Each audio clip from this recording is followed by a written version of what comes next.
Amém? Amém. Senhor Deus Todo-Poderoso, Pai, nos colocamos nesse momento na Tua presença, para que o Senhor, ó Deus, através de mim, venha trazer a Tua palavra, Senhor, que não seja, Senhor, simplesmente para ser mais, ó Deus, uma mensagem, mas que ela realmente fale aos nossos corações e daqueles que a ouvem, ó Pai, em nome de Jesus. Amém. Amém? Vamos abrir a palavra em 1 Coríntios, a partir do versículo 18.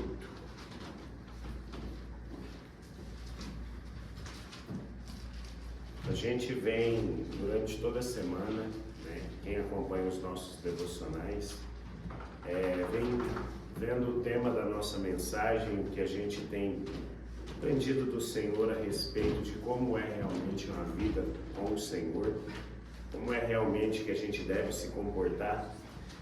Mas aqui em 1 Coríntios, Paulo, ele nos leva a refletir também um pouco mais sobre isso. Amém? A partir do versículo 18. Pois a mensagem da cruz é loucura para os que estão perecendo, mas para nós que estamos sendo salvos é poder de Deus. Pois está escrito: destruirei a sabedoria dos sábios e rejeitarei a inteligência dos inteligentes. Onde está o sábio? Onde está o erudito? Onde está o questionador desta era? Acaso não tornou Deus loucura a sabedoria deste mundo? Visto que, na sabedoria de Deus, o mundo não conheceu por meio da sabedoria humana.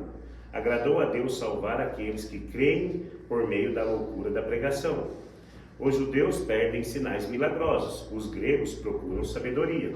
Nós, porém, pregamos um Cristo crucificado, o qual, de fato, é escândalo para os judeus e loucura para os gentios. Mas para os que foram chamados, tanto judeus como gregos, Cristo é poder de Deus e a sabedoria de Deus. Porque a loucura de Deus é mais sábia do que a sabedoria humana, e a fraqueza de Deus é mais forte do que a força do homem. Irmãos, pensem no que vocês eram quando foram chamados. Poucos eram sábios segundo os padrões humanos. Poucos eram poderosos. Poucos eram nobres de nascimento. Mas Deus os escolheu para o mundo, é loucura para envergonhar os sábios. E escolheu-os que para o mundo é fraqueza para envergonhar o que é forte. E escolheu para o mundo que é insignificante, desprezado e o que é nada, para reduzir o nada ao que é, a fim de que ninguém se vanglorie diante dele. E porém, por iniciativa dele, que vocês estão em Cristo Jesus, o qual os tornou sabedoria de Deus para nós. Isto é, justiça, santidade e redenção, para que, como está escrito, quem se gloriar, glorie-se no Senhor. Amém? Aqui Paulo nos leva a refletir realmente, porque muitas vezes a gente acaba, no decorrer da nossa caminhada cristã, a gente acaba se decepcionando, se chateando, achando que as coisas não estão caminhando da forma que a gente imaginou que elas deveriam caminhar. Mas o que Paulo está nos levando a refletir? Pense na sua situação hoje, mas pense quem você era. É o que ele diz: poucos de nós éramos sábios segundo a sabedoria humana. Poucos de nós tínhamos algum tipo de riqueza. E poucos de nós éramos nobres de nascimento, No nosso caso aqui, praticamente quase nenhum. Mas o que ele diz aqui? Mas foi para isso que eu escolhi vocês, para confundir os sábios, Para confundir aqueles que têm entendimento. E a gente precisa entender isso, mas a gente precisa aplicar isso nas nossas vidas. Porque quando a gente está lendo, quando a gente está falando sobre, quando a gente está num culto, quando a gente está num devocional, na verdade tudo soa muito bonito, Mas e quando a gente vai transmitir isso para a nossa vida prática? Quando a gente vai aplicar isso no nosso dia? Nós acabamos de cantar aqui algo tremendo, Cantamos sobre a bravura dos antigos cristãos. E a sua bravura, onde ela está? Não, mas é que ele não me disse oi.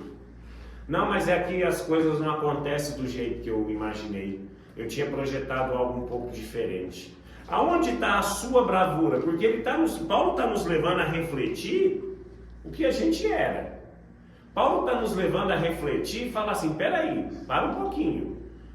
Só observa o que você era e o que você é hoje. Né? Porque nós somos um milagre em Deus. A nossa vida hoje é um milagre em Deus. Se a gente olhar para nós no passado, não interessa aquele que viveu a profundidade do pecado ou aquele que só andou na borda dele. Cada um vivia o seu pecado. A extensão dele, cada um busca o que quer. Mas no cristianismo também não é diferente. Cada um vive aquilo que busca, né? Se você quer ser realmente, como se diz assim, usado no reino, você tem que estar disposto a isso. E quem é mais usado? Quem se doa mais. Jesus deixou claro para os apóstolos, quem é o primeiro? É o último, né? A gente estava falando também semana passada sobre Abraão, e Abraão nos deixou um exemplo que foi seguido por Jesus, muitos anos depois, que nós devemos ter obediência, primeiramente nós devemos ter fé, depois nós devemos ter obediência, e depois nós devemos ter rendição, e o negar-se, entregar tudo. Acabamos de cantar isso aqui também, tudo eu entregarei, tudo é tudo. Tudo não é algumas áreas, tudo não é uma parte, tudo é tudo. Então a gente vem, né, muitas vezes canta, estuda, lê, mas e na hora de entregar esse tudo? Porque o tudo que ele está pedindo para nós hoje, neste momento, não é enfrentar os leões na arena. Não é isso que ele está pedindo. Não é ser queimado vivo. Não é cair, como ele colocou aqui, deitado no sangue que escorria nas ruas. Ele está dizendo para nós, só entenda o seguinte, pensa em quem você era. Você não tinha qualidade nenhuma. E aqueles que têm também qualidade, aqueles que são sábios, aqueles que são nobres de nascimento, também não faz diferença. Porque assim eram os escribas, os fariseus. Então, o que ele está nos levando a refletir é o seguinte, gente, vamos colocar em prática aquilo que tem sido colocado para nós. Mas essa prática, ela tem que sair da teoria para a prática, né? Nós usamos um exemplo aqui esses dias, né? Não adianta você assistir vídeo de exercício o dia inteiro. Se você não praticar exercício, você nunca vai ter o condicionamento físico que está sendo mostrado ali. O que é diferente hoje no Evangelho? O que é diferente se você pratica na teoria? Eu leio bastante, eu busco conhecimento, eu vejo pregação, eu não me contamino com essas coisas do mundo, eu não assisto nada secular, mas na hora de pôr em prática o coração é amargurado, né? Na hora que você é provado, você é reprovado em vez de ser aprovado. Então qual é o sentido dessa vida cristã?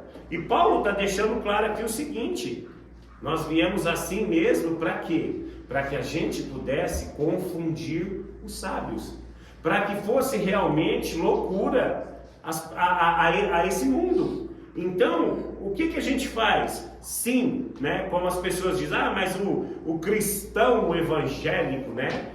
Todos eles são ex alguma coisa. É a verdade. É a verdade. Pra gente, ninguém vem falando assim, não, porque eu era milionário e agora eu sou pobre. Não é isso. Mas a gente viveu uma vida de pecado, né? Não interessa a intensidade dele. O que interessa é o seguinte, deixou muito bem claro para nós. Aonde abundou o pecado, que superabunde graça. Então, se você se afundou legal no pecado, agora se afunde no Evangelho. Agora venha para o Evangelho. Seja realmente uma pessoa que faça a diferença. Seja uma pessoa que possa, mas é que o pecado era carne, partia de mim, então, né?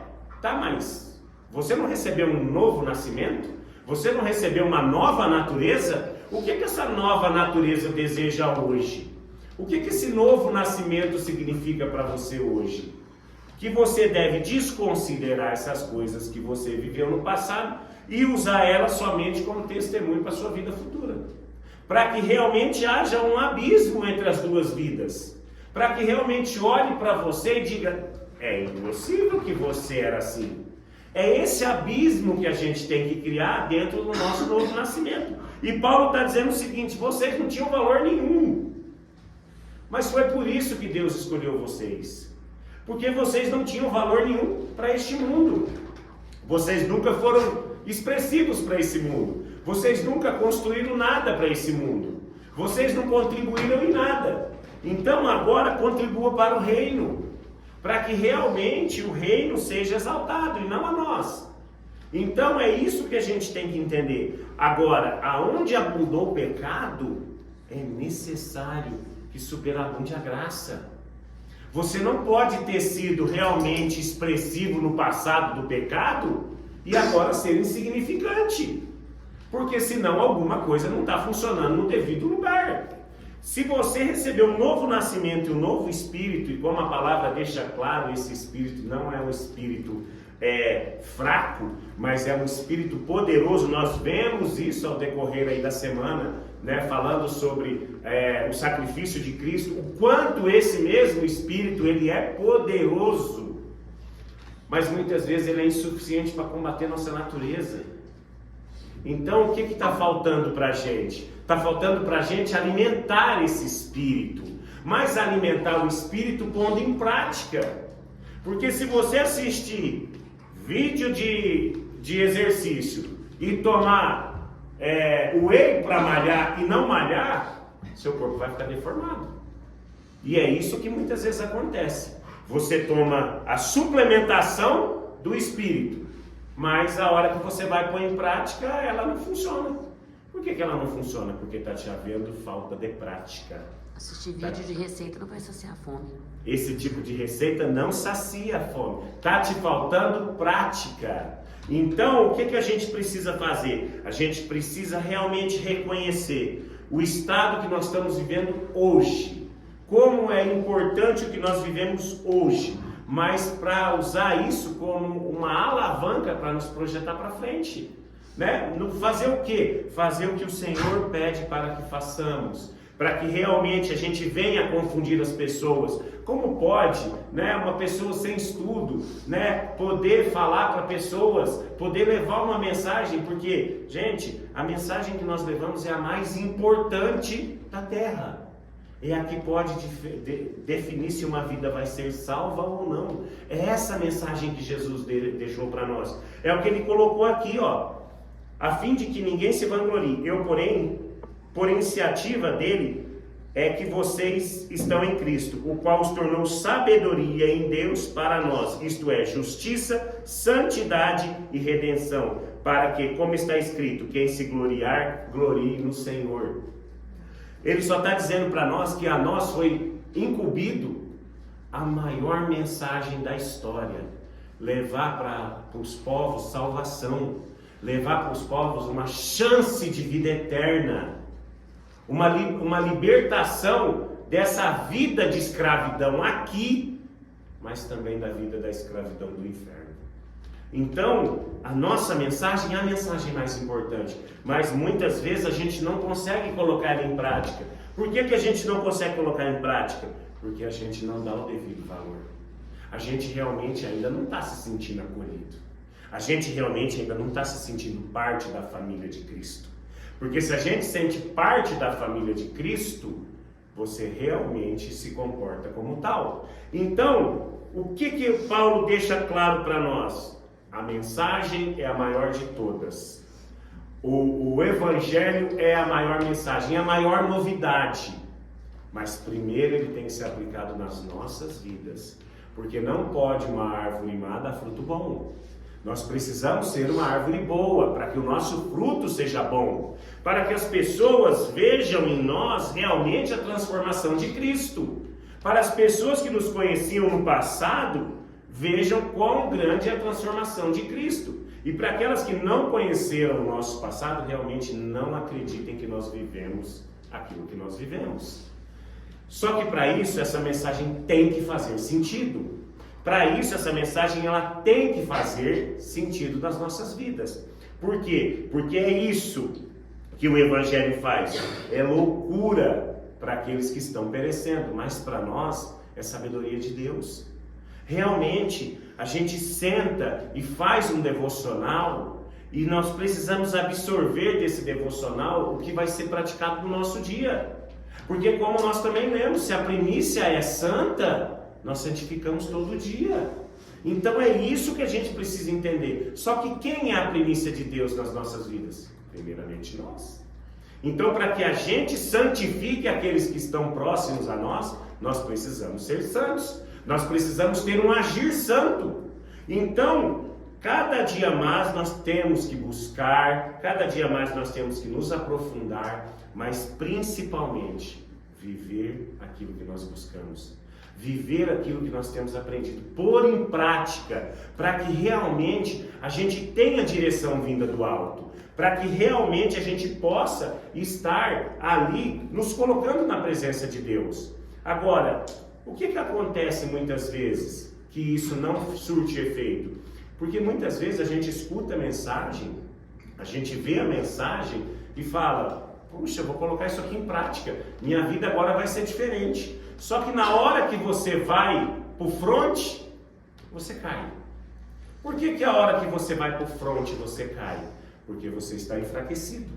Porque você não está vivendo a intensidade do evangelho que o Senhor pediu, né? A gente vê aqui em Tiago, o que Tiago diz? Tiago 1:19, né? Deixa eu ver se é esse aqui. Meus amados irmãos, tenham isto em mente. Sejam todos prontos para ouvir, tardios para falar e tardios para irar, pois a ira do homem não produz justiça de Deus. Portanto, livre-se de toda impureza moral e da maldade que prevalece, e acentem humildemente a palavra implantada em vocês, que é poderosa para salvá-los. Gente, isso que foi realmente implantado em nós, como diz em João 3 sobre o novo nascimento, isso que foi realmente implantado em nós, ele tem que fazer sentido nas nossas vidas. Ele tem que criar em nós mudança de vida.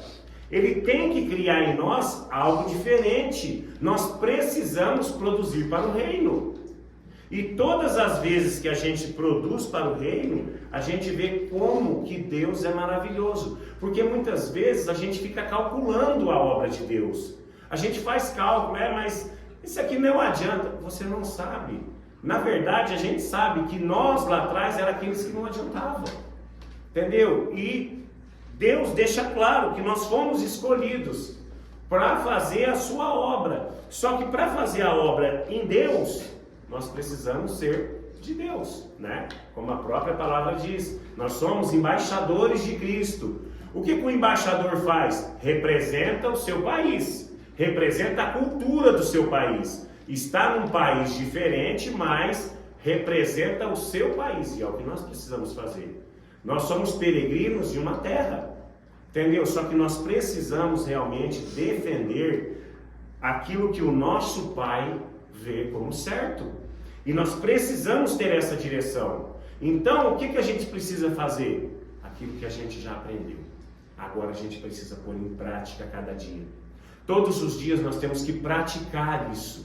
Porque se a gente não praticar, isso vai nos servir somente como condenação. Então a palavra é tremenda, o evangelho é tremendo, nós levamos uma palavra de salvação.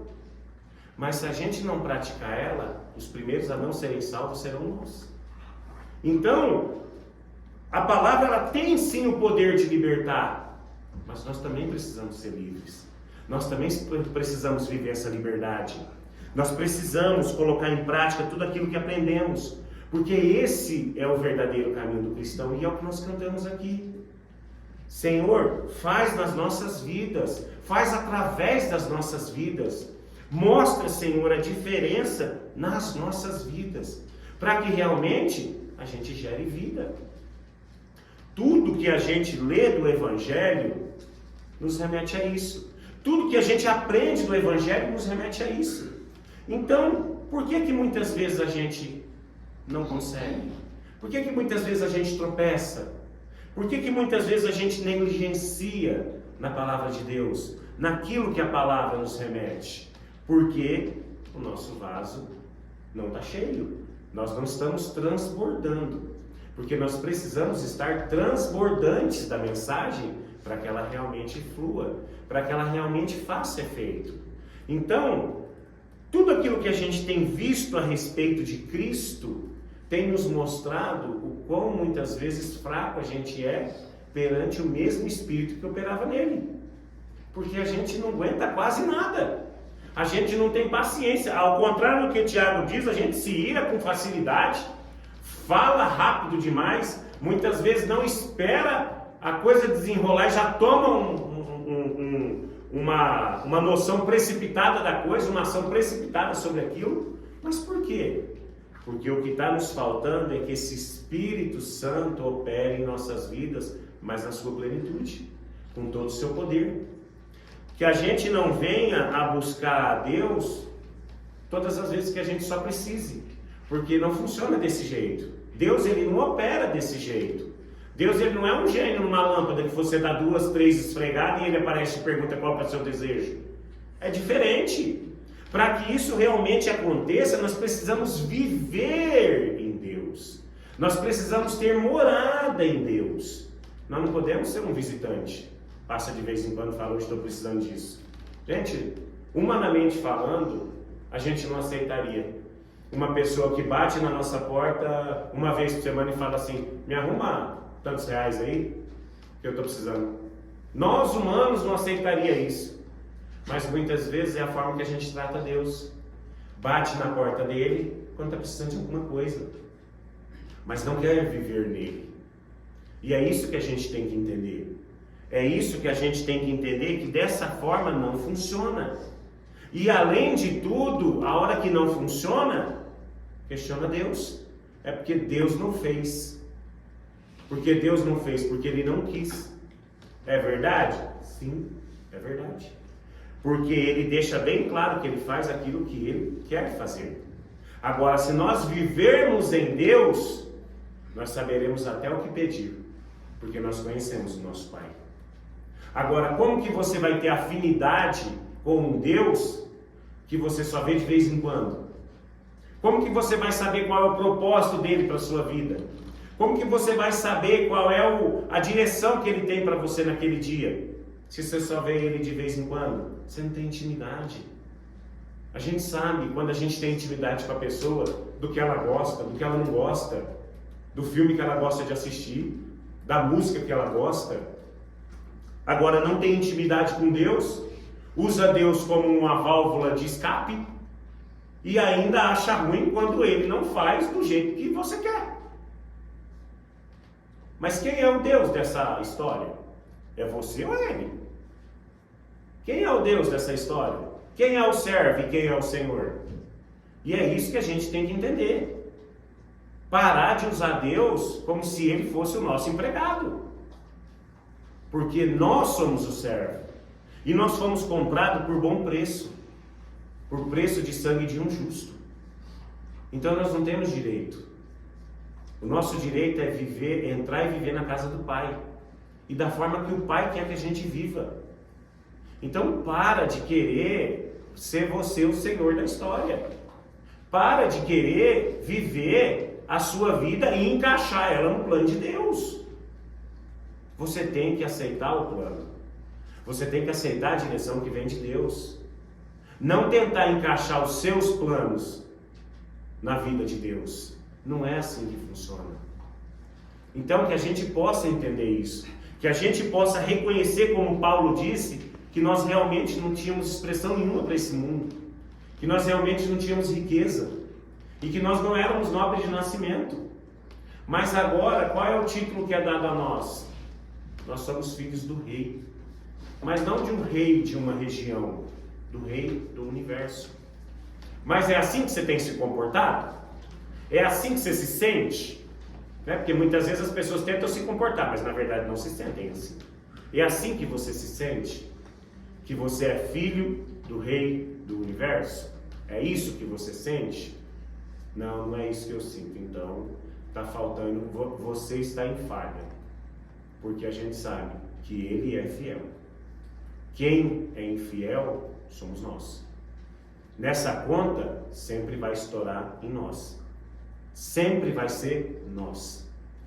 Então, se você não se sente como filho do Rei do Universo, o erro está em você e não nele. Porque Deus, ele está lá. Basta buscar, como Isaías fala, que a mão do Senhor não está encolhida e nem os seus ouvidos agravados para que ele não possa te ouvir. É você que não estende a mão e é você que não fala. Então, que a gente possa realmente viver isso, mas que a gente possa viver isso na prática. E principalmente que a gente possa viver isso na continuidade. Porque muitas vezes as pessoas usam o Evangelho como uma palavra motivacional, como um evento, né? O pregador falou, como hoje tem essa teoria, esse pessoal, esse coach, né? Então o cara sai de lá assim, pilhado, como se tivesse numa palestra de vendas, numa palestra sobre sucesso, né? O cara sai de lá querendo fazer tudo exatamente naquele momento, mas aí faz duas coisas e não acontece e já acaba aquela emoção, né? Então a gente não pode viver um evangelho através da emoção. A gente também não tem que viver ele baseado na razão, porque é o que a palavra deixou claro aqui, ele é loucura. A gente tem que viver ele baseado no Espírito, baseado naquilo que realmente a gente sabe que deve fazer. Usar tudo que a gente tem a favor da obra. Pegar os nossos talentos, os nossos dons, que uma vez foram empregados no pecado, uma vez foram empregados em outro reino, usar os nossos dons, os nossos talentos para o reino de Deus. Então, se você era realmente relevante lá, seja relevante aqui. Se você era irrelevante lá, seja relevante aqui. Então a gente não tem mais justificativa, a gente não tem mais desculpa, a não ser realmente não deixar com que a nossa natureza prevaleça. Porque se a nossa natureza se levanta é porque o espírito está fraco. Gálatas fala sobre isso. Gálatas fala sobre a luta da nossa alma e do nosso espírito, da nossa carne. Mas quem está vencendo? E gente, infelizmente eu gostaria que fosse uma conta que chegasse assim, hoje a carne venceu, mas amanhã é a vez do espírito. A conta não é essa. Entendeu? Nosso espírito sempre tem que prevalecer. Sempre, nós não podemos perder. Nós não podemos deixar que nossa carne prevaleça. Nós temos que viver em espírito, para que a gente não cumpra os desejos da nossa carne. E um pouquinho assim que a gente abaixa, é o suficiente para que a nossa natureza se levante. Então vamos realmente ter isso em mente, né? Vamos levar em consideração, né? Não vamos muito longe não. Só examina a sua vida antes de Deus. Examina quem você era antes de Deus, o que você passou, né? Do que Deus te libertou, né? É o que eu digo, cada um dentro da sua vida do passado, mas do que Deus te libertou, né? Só isso já valeria a pena. Mas não é só do que Ele te libertou, é do que Ele promete te dar. Esse Pai, Ele é tão bom que Ele não só nos libertou, mas Ele nos deu uma promessa futura que é muito maior do que isso que a gente está vivendo aqui. Se a gente poder viver aqui em Deus, na tranquilidade, legal, mas o viver em Deus é o importante. Essa é a essência. Não é a tranquilidade, não é a paz, é o viver em Deus.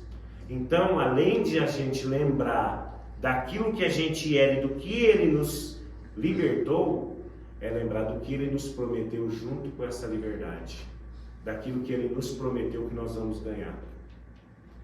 Que o que mais vale é isso. Porque quanto tempo a gente vai viver nessa terra? 90, 100 anos? 110 anos? O que é isso comparado à nossa eternidade? E foi isso que Ele nos prometeu. Então vamos realmente levar em consideração daquilo que a gente foi livre e daquilo que a gente tem a receber ainda, para que a gente realmente tenha condições de passar por essas tribulações. Amém? Amém. Senhor Deus Todo-Poderoso, Pai, nós te agradecemos, Pai. Agradecemos, ó Deus, por tudo que tem feito em nossas vidas, Pai, e que realmente, Pai, nós aqui, todos aqueles que assistiram ou irão assistir essa mensagem, Pai, que também possam refletir sobre isso, Pai. Refletir sobre o que o Senhor fez na vida deles, ó Pai, e aquilo que o Senhor prometeu ainda lá na frente, Senhor. para que realmente a mensagem possa entrar em nossos corações, ó Pai, e que não venhamos de maneira nenhuma a nos desprender dela, Pai, porque nada, Senhor, que tenha neste mundo, Pai, vale a pena, Senhor, além do que o Senhor fez por nós e além da sua mensagem, ó Deus. Por isso, Pai, nos capacita, Senhor, a honrar, ó Pai, a tua mensagem e a propagá-la em todos os locais, Pai, em nome de Jesus.